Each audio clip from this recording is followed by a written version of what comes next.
وہ پہلے ہم نے لیک پوئٹس دیکھے ہیں، اب ہم دیکھیں گے اسکاٹ گروپ جو ہے. یہ نام ہم نے چنا ہے والٹر اسکاٹ کے نام کے اوپر. سر والٹر اسکاٹ جو ہے نا اسکاٹ لینڈ سے بلانگ کرتے تھے، اسی حوالے سے اسکاٹ لینڈ سے اسکاٹ پڑا ہے، یعنی سر والٹر جو اسکاٹ لینڈ کے رہنے والے ہیں. The romantic poet belonging to the Scott group are the Walter Scott, Campbell and Thomas More.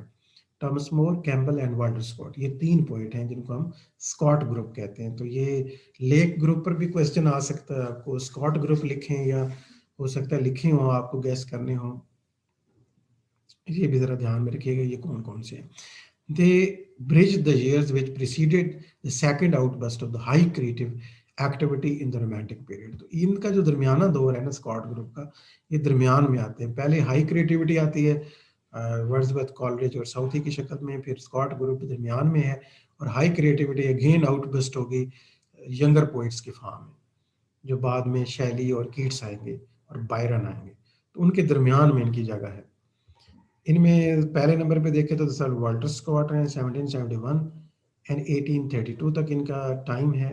Was the first to make romantic poetry popular among the masses. ان کی سب سے خاص بات اگر دیکھیں تو یہ پاپولر بڑے تھے، میسز میں ان کے کام بڑے پاپولر تھے. یہ لوگ عام آدمی ان کو بہت پسند کرتا تھا. اس کی ایک وجہ آپ کو بتاتے ہیں، تھوڑی دیر ٹھہر جائے بس. His Marmion and the lady of the lake gained greater popularity than the poems of the Wordsworth and the College. اندازہ لگا لیں ان کے جو ورک ہیں وہ ورڈزورتھ اور کالج سے بھی آگے تھے پاپولیرٹی میں. ہاں آرٹ میں جو کوالٹی ہے کرٹیسزم کے اعتبار سے دیکھیں، آرٹ کے اعتبار سے دیکھیں تو ورڈزورتھ کے آگے تو یہ بہت چھوٹے پوئٹ ہیں. لیکن آپ کو پتہ ہے کچھ لوگ بڑے پاپولر ہو جاتے ہیں، چاہے اتنے ویلیویبل نہیں ہوتے لیکن پبلک میں ان کو جاننے لگ جاتی ہے، اور اس کی ایک اچھی وجہ ہمارے پاس ہے. So is Marmion and the lady of the lake جو انہوں نے پوئم لکھی، اس میں ایک کوالٹی ہے. وہ کیا ہے؟ وہ آگے ان کے مشہور ہونے کی بھی وہی کوالٹی ہے. But in his poetry we do not find the deeply imaginative and suggestive quality which is at the root of the poetic excellent. تو ان میں امیجنیٹو اور اتنی سجیسٹو کوالٹی ہیں جو کسی بھی پوئٹ میں ہوتی ہے کہ وہ امیجنیٹو ہوتا ہے اور سجیسٹو ہوتا ہے ہمیشہ. لیکن ان میں کیا خاص بات تھی؟ اب پوئٹ جتنا بھی امیجنیٹو اور سجیسٹو ہوتا جائے گا، جیسے ایس ٹی کولریج کی رائم آف اینشنٹ میرینر آپ پڑھیں گے نا کبھی، تو آپ دیکھیں گے کہ جگہ جگہ سجیسٹو رہا ہے poet.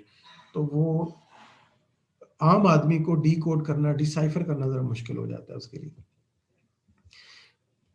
It is the story element. یہ جو میں آپ کو بتا رہا تھا ان کے فیمس ہونے کی وجہ والٹر اسکاٹ کی یہ تھے کہ یہ بڑے زبردست قسم کے اسٹوری ٹیلر تھے. ان کی پوئمیں بھی زیادہ مقبول اس وجہ سے ہوگی. دا نیریٹو پاور جو ہے، لوگ کہانیاں بہت پسند کرتے ہیں. آپ کو پتہ ہے جتنے آپ اچھے اسٹوری ٹیلر ہوں گے اتنے اچھا آپ فیمس ہو جائیں گے. Which absorbs the readers attention. Story telling quality تھی، نیریٹو پاور تھی، ریڈر کو ابزارب کر لیتے تھے اندر.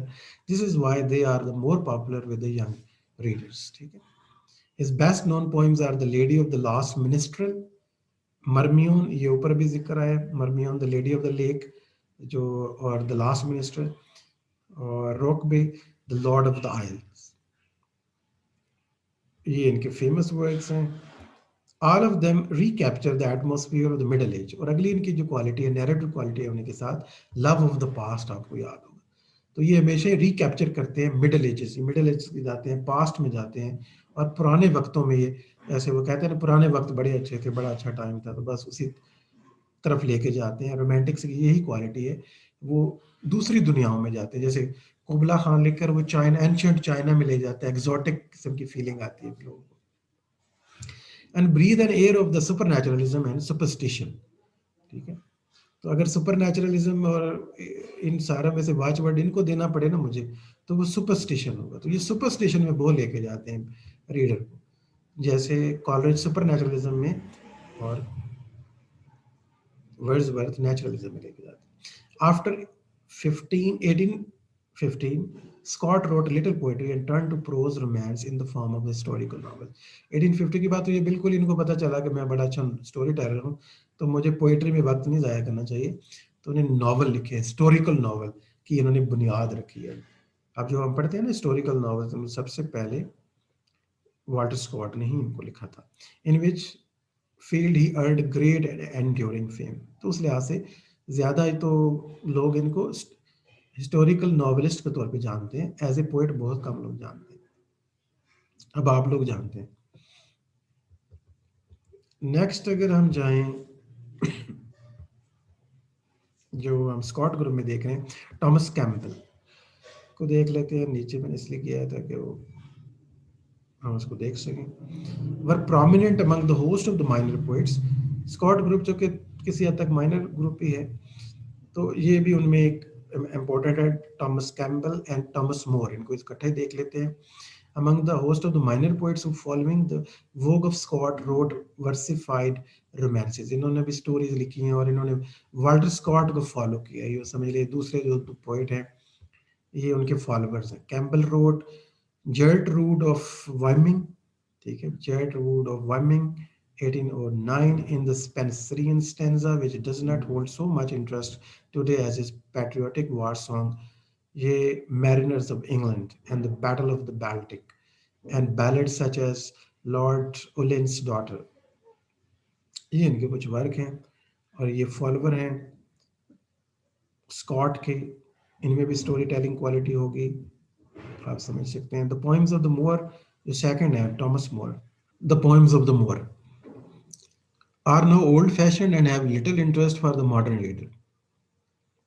He wrote a long series of the Irish melodies. ٹھیک ہے، آئرش میلوڈیز انہوں نے لکھی ہیں which were the musical poems. تو ٹامس مور کو آپ یاد رکھ سکتے ہیں. مور اور میوزک کلوز ورڈ بھی ہیں. میلوڈیز، میوزک، مور. تو آئرش میلوڈیز انہوں نے لکھی ویویشیس اینڈ سینٹیمنٹل ہیں. تو میلوڈیز تو پھر آپ کو پتہ سینٹیمنٹل ہی ہوتی ہیں موسٹلی. سانگز جو ہوئے is Lalla Rookh is a collection of the oriental tales. اور ان کی ایک اور جو بک ہے جو آپ کو نہیں بھولے گی، کیونکہ یہ بالکل یہ لالا رخ وہی ہے جو ہمارے یہاں فارسی کا جو کہ میرے خیال میں یہ ورڈز ہیں لالا کے پھول کے بارے میں بات ہو رہی ہے. اس کے نام پہ انہوں نے اپنی collection of oriental tales in which employs luscious imagery. Thomas Moore کا یہ ورک بھی یاد رکھنے والا ہے جو ہمارے سے ریلیٹڈ بھی ہے، قریب بھی ہے.